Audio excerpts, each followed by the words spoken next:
السلام عليكم ورحمة الله وبركاته. حبايب قلبي، عاملين ايه؟ اخباركم ايه؟ تمام؟ يا رب تكونوا بخير. انا مش هغيب عليكم، هما دقيقتين بالظبط ومش هكمل كمان يعني. بس يا ريت قبل اي حاجة يعني اي حد يشوف الفيديو يعمل لي اشتراك ويعمل لي اعجاب يعني. انا مش هكلفك حاجة يا عم، انا مش بقول لك اديني فلوس، مش عايز فلوس، انا معايا فلوس كتير جدا، مش محتاج اعمل الفيديو ده. بس برضه محتاج، مش مشكلة، ما علينا. المهم، خلينا في المهم.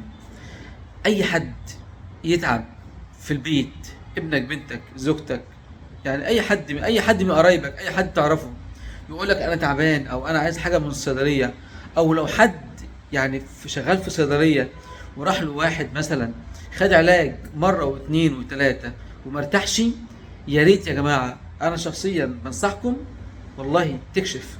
جماعه الفيروس ده وحش جدا جدا جدا الايام ديت. يا جماعه الفيروس حاجه بشعه، لو حد مناعته ضعيفه الفتره دي بالذات هيتأثر جامد جدا جدا بموضوع البرد اللي ماشي اليومين دولت، والسخونية والصداع والجيوب الأنفية أي حد يتعب الفترة دي يكشف. نصيحة لوجه الله والله. يعني أنا النهاردة شفت حالات بصراحة ربنا يعني حالات والله بشعة، وكان بادي معاهم بشويه برد وشويه سخونيه ومش عارف ياخد علاج من الصيدليه، حقنه ديكسا وحقنه كوتولياك او فولتارين او كلام من ده، وشريط نوفالدول. ماشي، ما في كورس علاج لازم تمشي عليه، مش اقل من 5 6 ايام. لا بس الناس بتستسهل او الناس مش معاها فلوس، انا فاهم والله.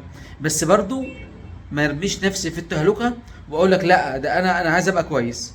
نصيحه لوجه الله، في ناس بيجي لها التهاب رئوي، في ناس الحاله بتسوء جامد جدا بسبب الدور البرد اللي ماشي الفتره دي.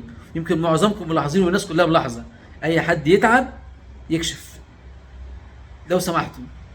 السلام عليكم.